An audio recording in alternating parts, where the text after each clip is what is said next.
So let's take a look at some of these homework problems here. We're looking at 31 first of all. And again, we're finding the derivative using the definition. So limit as h approaches 0 of f of x plus h minus f of x all over h. Okay? Now, the first thing that you needed to identify here is what is f of x plus h? And what did you guys get? 1 over x plus h squared. Very good. Okay. That wasn't too hard. Replace the x with an x plus h. Alright? One of the things here is don't overcomplicate it. Don't think too hard. Just replace any x's with an x plus h. So now we're ready to plug this into our limit formula. Okay, so f prime of x, the derivative, is the limit as h approaches 0 of 1 over x plus h squared minus the original function, 1 over x squared, all over h. Okay? Now, I told you as you were approaching these yesterday, you might want to think in terms of a common denominator. Alright? There's a couple of things that you can do with a common denominator here. One of the things that you've learned how to do in the past is when you have a complex fraction, a fraction with fractions in the numerator or denominator, is one way that you can get rid of all of the fractions is to multiply the numerator and denominator by what would be the least common denominator. Alright? So here are the fractions that we have, the x plus 1 over x plus h squared and the 1 over x squared. What would the common denominator for those two be?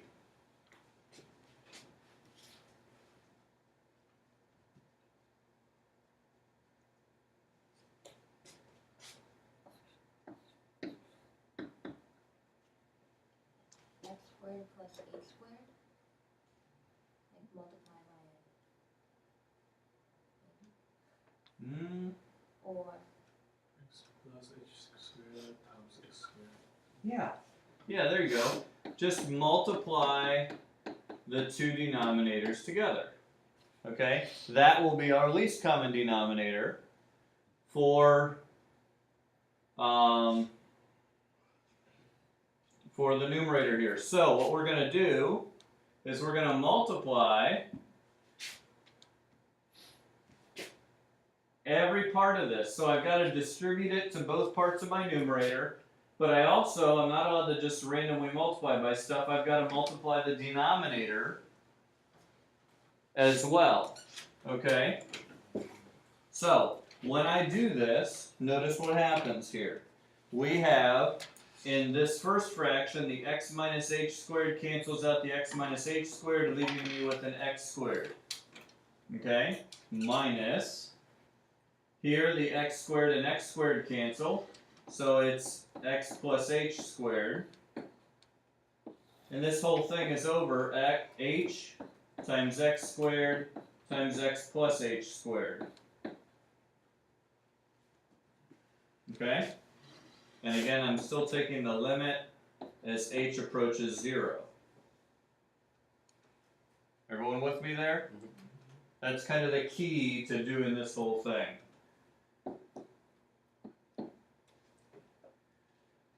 Now that we have that, though, I want to FOIL, okay?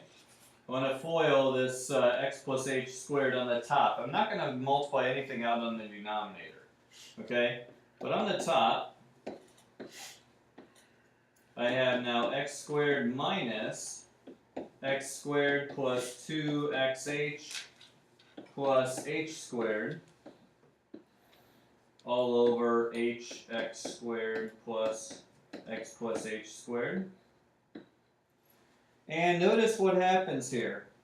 I distribute the negative, so I have a minus x squared minus 2xh minus h squared. And then the x squared and the x squared will cancel out. Remember, just like we saw with the polynomial functions yesterday, the only thing left over is going to be stuff that has an h in it. So notice I have a negative 2xh minus h squared. Okay?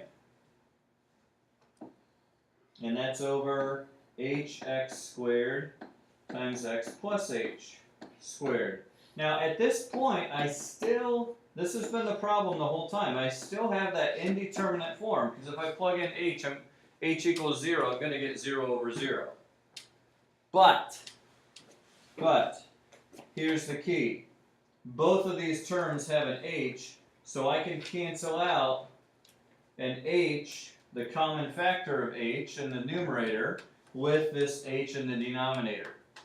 So now all I have is the limit as h approaches 0 of negative 2x minus h over x squared times x plus h squared. And finally, I have something that doesn't equal 0 over 0 if I plug in h equal to 0. Okay? Let me change this. This got, there we go. All right, so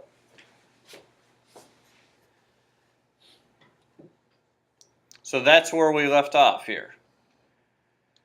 Now I can use direct substitution.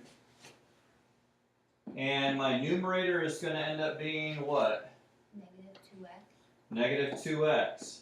My denominator ends up equaling what? X to the 4th power. Very good. X to the 4th power. I have x squared times x plus 0 squared. So it's x squared times x squared is x to the 4th. And now I can reduce one of those x's out, and I get, very good, negative 2 over x to the 3rd power. Okay?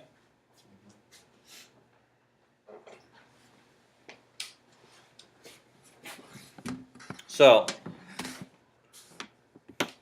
there is our solution for 31. These take a while, okay? There's a lot of writing. It's okay.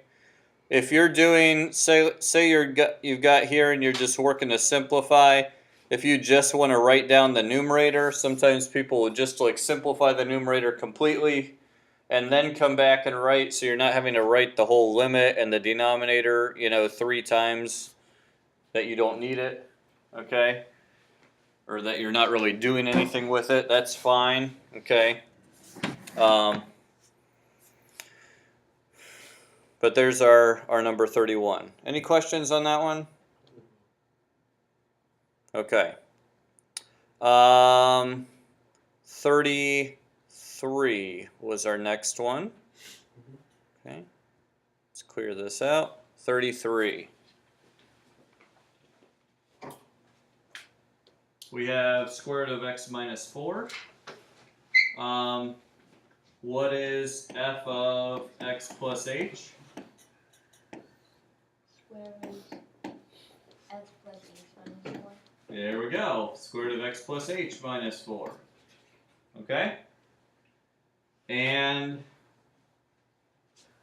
now, when we plug it into our equation, the limit as h approaches 0, we have the square root of x plus h minus 4 minus the original function. There's our f of x plus h minus f of x, which is the square root of x minus 4 all over h.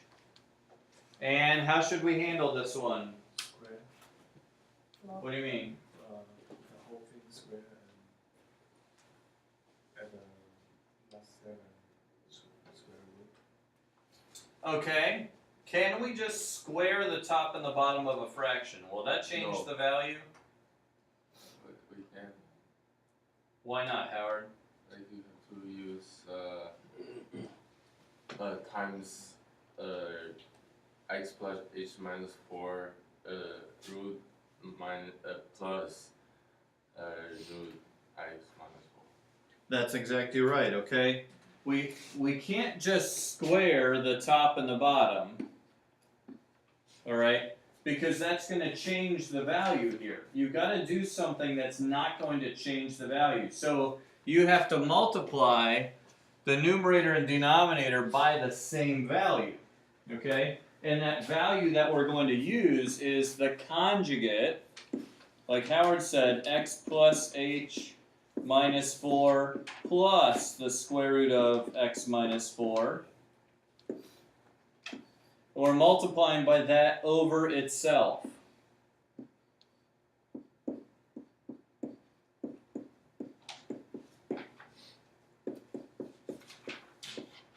Okay?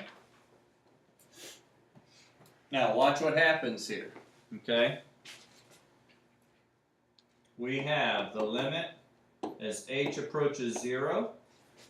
Whenever you're foiling conjugates, the outers and the inners cancel out to 0, so we just have to do the firsts, which is going to be the square root of x plus h minus 4 squared. So that just comes out to x plus h minus 4, because squaring it will undo the square root, minus, yeah, the square root of x minus 4 squared, which is just x minus 4. And we will distribute that negative, okay? Our denominator is h times square root of x plus h minus 4 plus square root of x minus 4. Okay? So now, what does our numerator simplify to? 8, 9, 8, 8. Yeah, just h, okay? The x minus the x cancels out. The negative 4 minus the negative 4, that cancels out to 0. So we're left with just h. The limit as h approaches 0 of h over h times square root of x plus h minus 4 plus the square root of x minus 4, okay? And we cancel this out to 1, and now we can use direct substitution, okay? So, our derivative equals 1 over, this is just x plus 0 minus 4, right? So that's x minus 4 in that radical. So if we have the square root of x minus 4 plus the square root of x minus 4, what does that give us? 2 square root of x minus 4. Yeah. And that's it. Okay? Now, it would be good to go ahead and rationalize our denominator. Okay? At this point, though, you're just back to our typical algebra. We'll multiply by square root of x minus 4 over itself. So square root of x minus 4 over, yeah, 2x minus 8. 2 times the x minus 4. We just rationalized that denominator. Okay? But there's our derivative.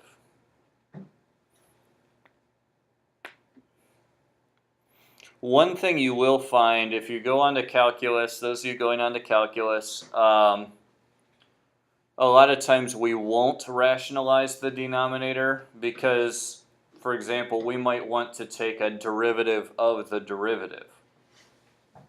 Okay? And doing it before we rationalize the denominator makes it much, much easier than trying to do it after. So, another reason we don't is because a lot of times, especially if we're doing any kind of an application, we're not concerned so much with what the expression is, but more what the values are at different values of x. So it doesn't matter if it's rationalized when you're just plugging in values of x, and the final number is what you're concerned with. So, okay? So there's number 33. So we did one where you had to think in terms of a common denominator. We did one where you're rationalizing the numerator, okay? Let's try one, number 37, where you have a kind of a combination of both. We've got a fraction and we have a radical in here, okay? So, are you having fun with these? These are kind of fun. Alright? So, f prime of x. You're thinking you're nuts. That's okay. Alright? First of all, what is f of x plus h? 1 over square root of x plus h minus 9. Very good. Okay, 1 over the square root of x plus h minus 9. Okay, so f prime is that Times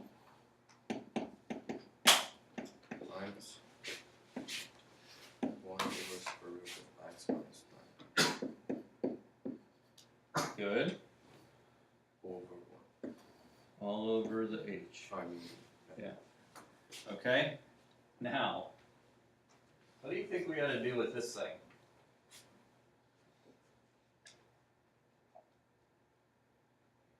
Eventually, you're gonna multiply by the conjugate. Okay, I think first you find the common denominator. How do you call it? It's the smallest. I don't know how you call it. In yeah, English. common denominator, you're right. And then when you find the like not a fraction on the numerator, you just multiply by the conjugate. Okay, so here's the thing, we are going to do both. Does it matter which order you do them in? I have no idea. No, it actually doesn't. We could get a common denominator first and multiply by that, then multiply by the conjugate of what you get after that. Or we could multiply by the conjugate right now and then multiply by the common denominator. Mathematically, both are fine. Personally, I'd rather get rid of the fractions first by multiplying by the common denominator first. Okay? So let's consider that. What would our common denominator be in this case? Square root of x minus 9 times square root of x plus h minus 9.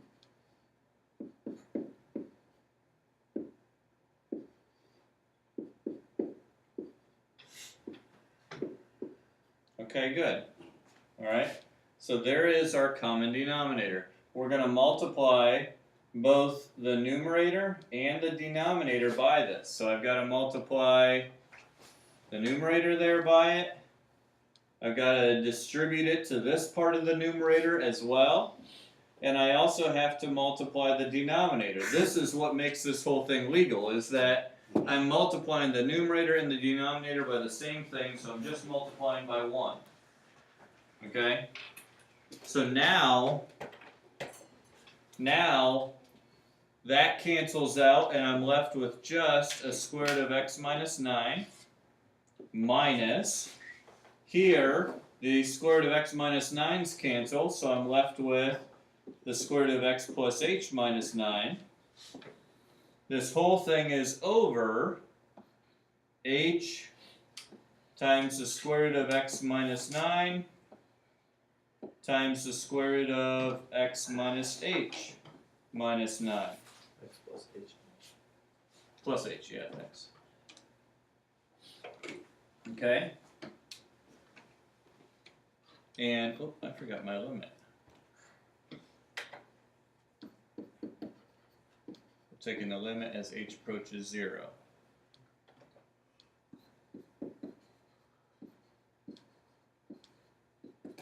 Okay? So, now what do I do? Multiply by the conjugate. Multiply by the conjugate. What would our conjugate of our numerator be, Z? You know what a conjugate is.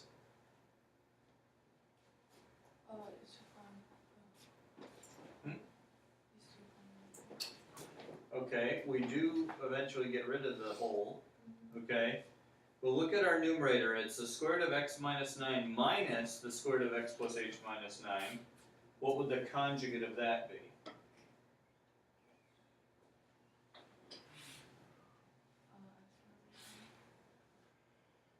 No.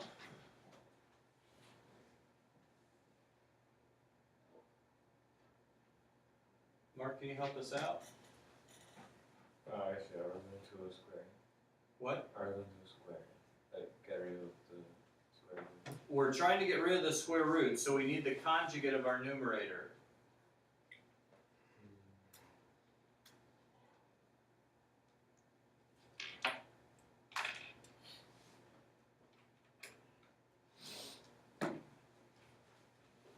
The square root of x minus 9 plus square root of x plus h.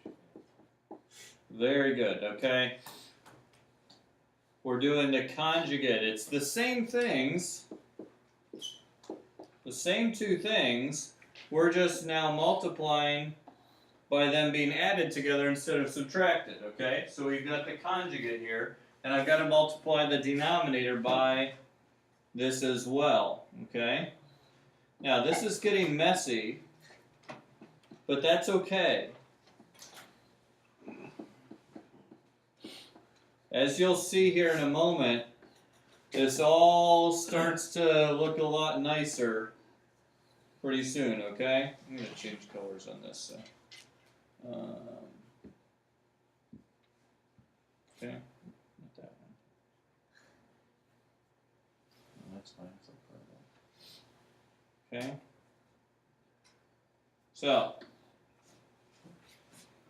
So now I've got to be a little careful with my foiling and all of that stuff, okay? So I'm taking the limit as h approaches 0 of, when I FOIL this numerator, what do I get?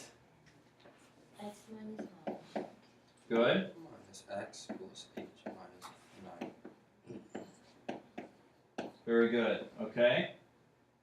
This ends up being squared, so the square root's gone. This ends up being squared, so the square root's gone, okay? Now, my denominator is still quite a mess, but that's okay. H times the square root of x minus 9 times the square root of x plus h minus 9 times the square root of x minus 9 plus the square root of x plus h minus 9, okay? There's a lot going on here in the denominator. But again, this'll turn out okay. Now, for the sake of time here, I'm going to cheat a little bit. Boop. There we go. What is my numerator Negative. reduced to? What? Negative h. A negative h. Okay. Notice here, x minus x is 0. Negative 9 minus a negative 9 is 0. So I do need to distribute the negative to the h, okay? But all of this numerator comes out to just a negative h. And that's a good thing because now the h will cancel. Notice all this is multiplication. Alright, this all is in parentheses, so that's okay that there's a plus sign there.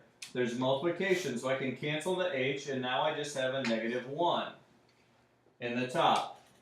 And now I've finally gotten rid of my indeterminate case, the 0 over 0. So now I can actually plug in 0 for h.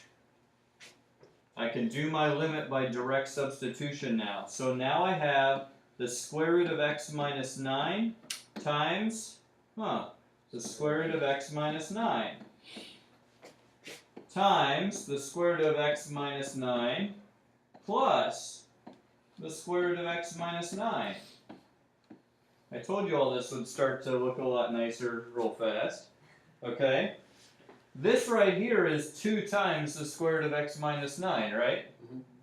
So, and these two multiplied together are just x minus 9. So I have negative 1 over x minus 9 times 2 times the square root of x minus 9.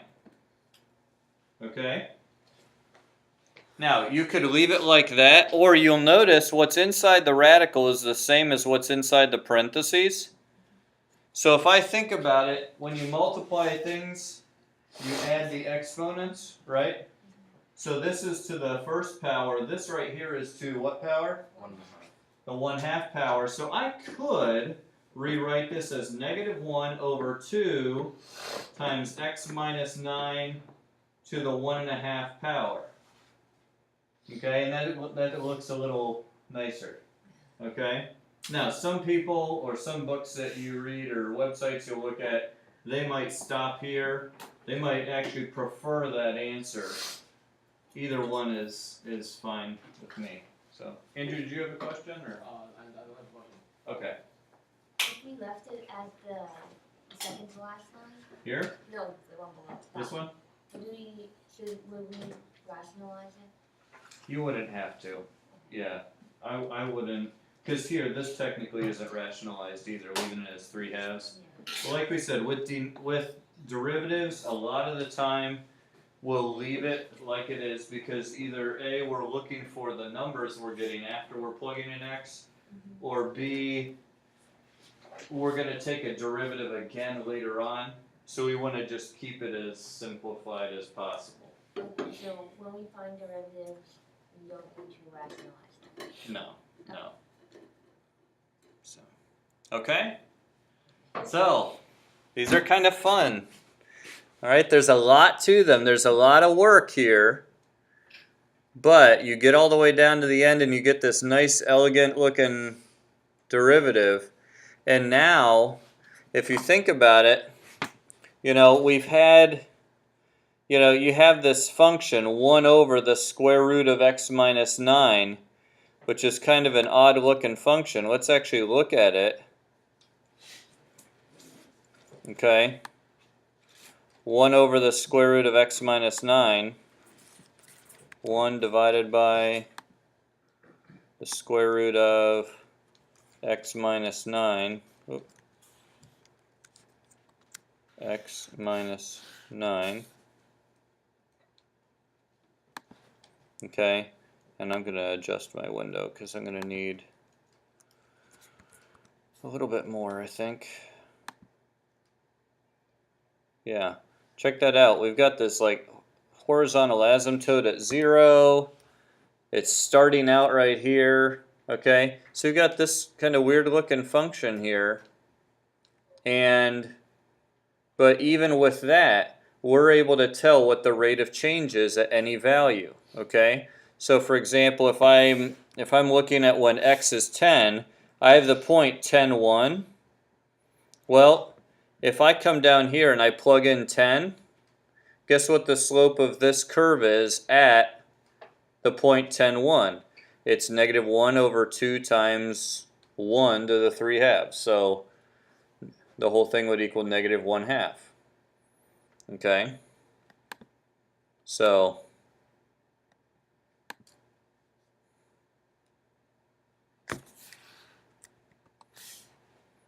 there you go. -1/2 is your derivative at the point 10, 1. Okay? Your calculator can actually do these, but we're learning to do it by hand. Okay? So that's where we're at with the homework. All right? Any final questions?